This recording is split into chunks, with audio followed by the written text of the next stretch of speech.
Mamito na nga, if the foundation be destroyed, what can the righteous do? Ang tanan magyud sa pundasyon magyud tanan. Right. Kaya yun nato pagkagagmay, ang atong F o P magyud problema gyud. Foundational man gina, di ba? Klaro na kayo, sir. Magkuha ko sa mga generator, sir. Famador, sir. Kung saan ang imong Famador? P or F? Famador, sir. Wala ko ninyo Famador. Kayo. Foundational man yun na, di ba? Napag-ilaya. Foundational man na. Pagdahan mo rin. 1 Corinthians chapter 3. Yeah, verse number 10, tanawang. According to the grace of God which is given unto me as a wise master builder. Kami di ay nga mga mangwawali, magbubuhat ni, nag-build me. I have laid the foundation and another build thereon, but let every man, tanawa, let every man take heed how he builded upon. O sige, nag-Bible study lagi ka. O sige, nag-cluster lagi ka. Pero unsa nga foundation ang imong gigamit? O, mao ra gyapon. Same.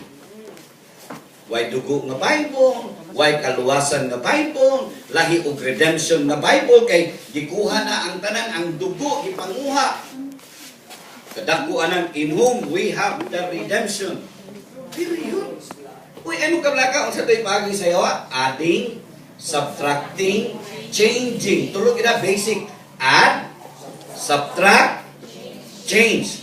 Ay kabalaka kay kini, mga words lang gipanguha. Doon ang chapter gikuha. Wa sila na kontento sa gamay, gikuha na yung tanan. Ang ending sa Mark, gibutangan pa yun sa footnote pa yun. Yung nga, way klaro ni. Way klaro. Basaha ko na. Di ba di ma-end ang story? Mura ka ng telenovela ba? Nga, ang utlanan, pahinumdum sa time. Be very careful. Tanawa, verse number 10. Let every man take heed how he build. O he builded thereupon. Paminaw ha? Lisod kaayo. Paminaw mo mga igsoon. Lisod kaayo kung ang usa ka Kristohanon o ang usa ka mangwawali ibutang ang pundasyon diha sa sayop nga Biblia.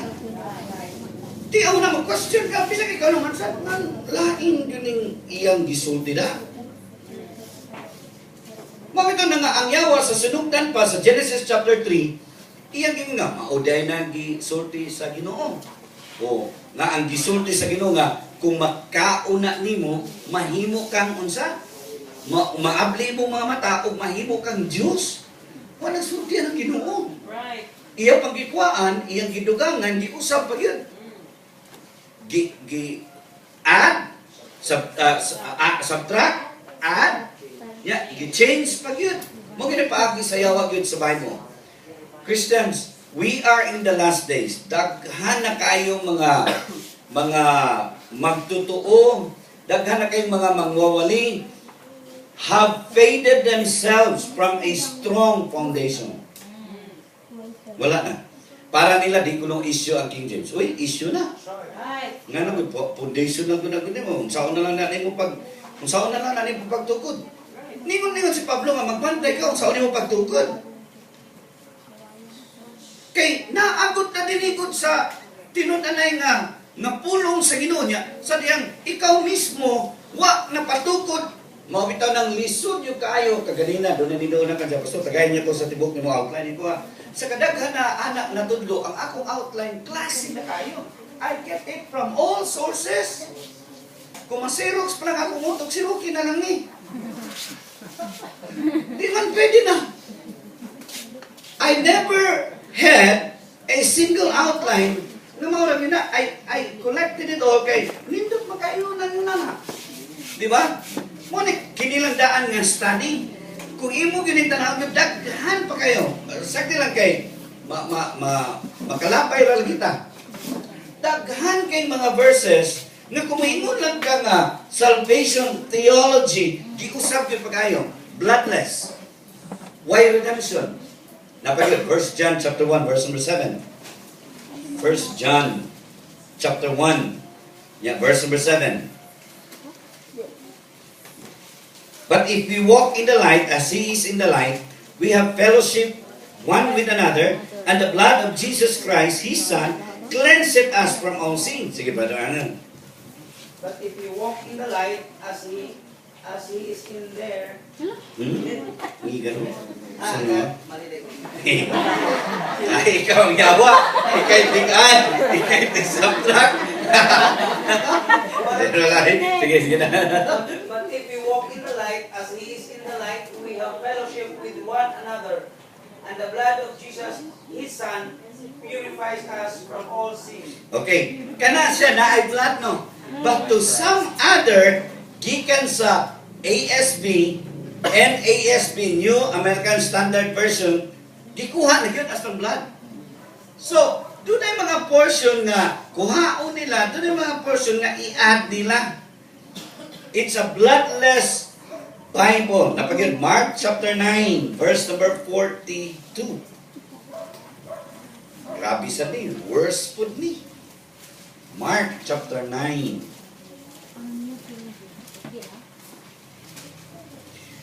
Sunod sa salvation, agto sa pagka-Diyos ni Kristo, may boom ka. Mark chapter 9, verse number 42. Ready, go.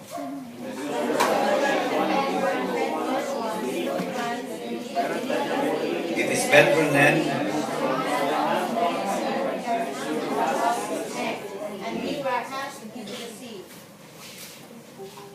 Pali po basa na. Verse 42, and if anyone causes one of these little ones who believe on me to sin, it would be better for him to be thrown into the sea with a large millstone tied around his neck.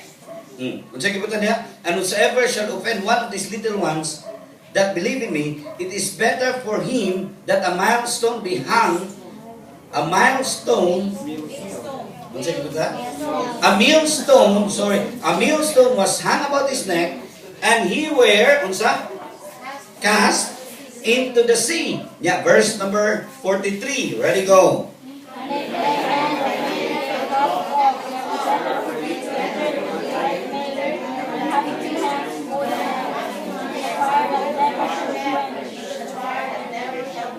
Palihog kong basa, balik na. Sige na. Verse 43. 42. And if anyone causes one of these little ones who believe on me to sin, it will be better for Kung sa'yo kibutang, who believe on me too? sin. Tan-awal ko ng idea, bro. That believe on me. Ang kibutang, that believe in, unsa? In me. Period. Ano na? Hindi kayo believe on me too. To sin. Kapag yun, John chapter 6, verse number 47. Ating na sa gidugangan. John chapter 6, verse number 47.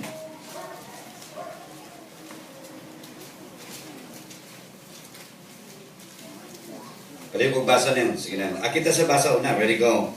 Verily, verily, I say to you, he that believeth on me hath everlasting life. Sige na. Verse 47, I tell you the truth.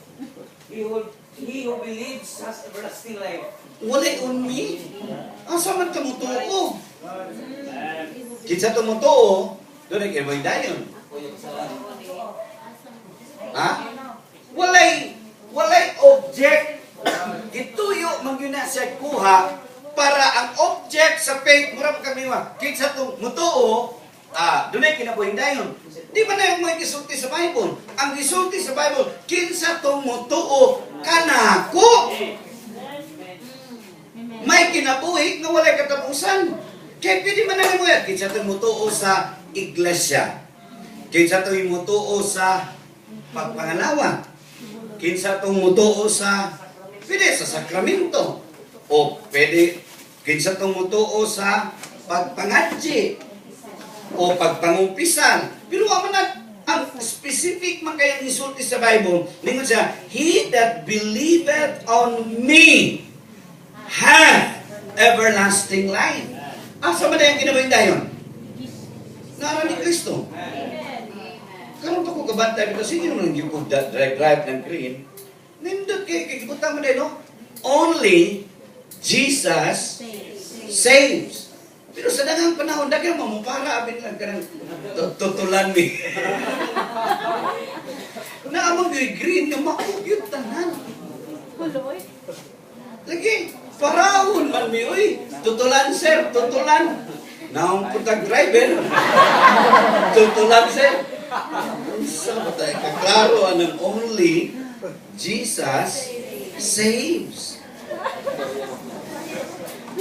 Bitaw na, ay dagang maabi niya, di pa sa hiruan ta ba? Nya, klaro kayo nag-ingon sa Bible. Amen? Asa magkaday ang eternal life? First John chapter 5, verses 10, 11, and 12. Klaro mong ginakayo diya. Tanawa. 1 John chapter 5, 10, 11, and 12. Tanawa. 1 John chapter 5, 10, 11, and 12. And this is the record that God hath given us eternal life. And that life, and this life is in His, unsa? Son, na ni Kristo. He that hath the Son hath life, and he that hath not the Son of God hath not life. These things have I written unto you that believe in the name of the Son of God, that ye may know. Amen? May nga naman nga di ko na masayran. Mga mga ginailan kamo. Nga nung nasayran naman mo nga, muwag mo sa langit. Nabuhig pa man. Kano sa manin na pamasayran? Ining kamatay na to, labaw na. Kinsa may atong mabita na yung gingon, that ye may know that ye have eternal life and that ye may believe in the name of the Son of God. Okay, klaro mo na ito ni. Nakasayot ka nga, doon na kayo kinabahindayan. O, ako kasayot ko. Dili man na tungod kay maayo kong tao. Kaya gidawat na ko siya. Ang iyang lukat, ang dugo. Ug siya mo ay naglukat na ko. Siya mo ang akong kaluwasan. Siya mo ang iagto dito sa Kalbaryo para kumaluwas. Dili sa atong pagkamaayong tao eh. Kay bisag karon kita nga giluwas, di ta maayo. Tinuod man na. Naala yun na ni Kristo yun. Romans chapter 1, verse number 16.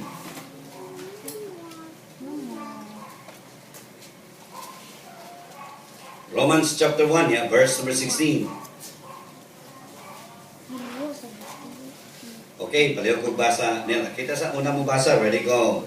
For I am not ashamed of the gospel of Christ, for it is the power of God unto salvation to everyone that believe, to the Jew first, and also to the Greek. Paliw ko basa nila. Sige na.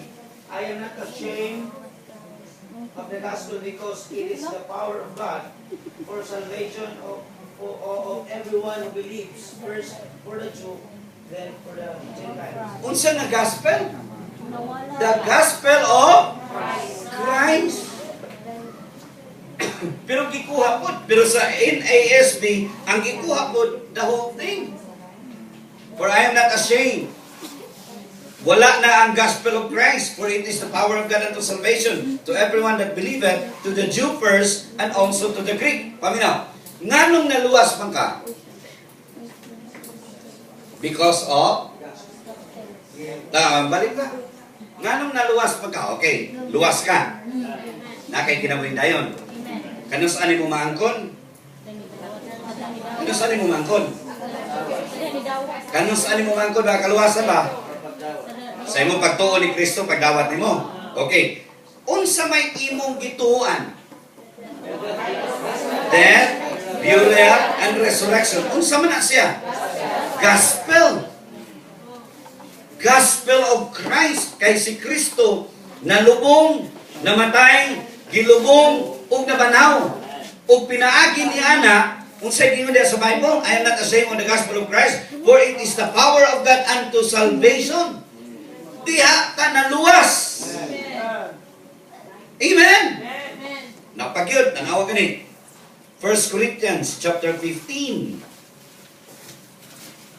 Wa ta nagkapot pa, nagdagan, nanikamo mulahotay para maluwas. O ba nilahotay pa? Nya kung pagkatano ni man niya nilahotay na ka. Aw pa siguro. Paita.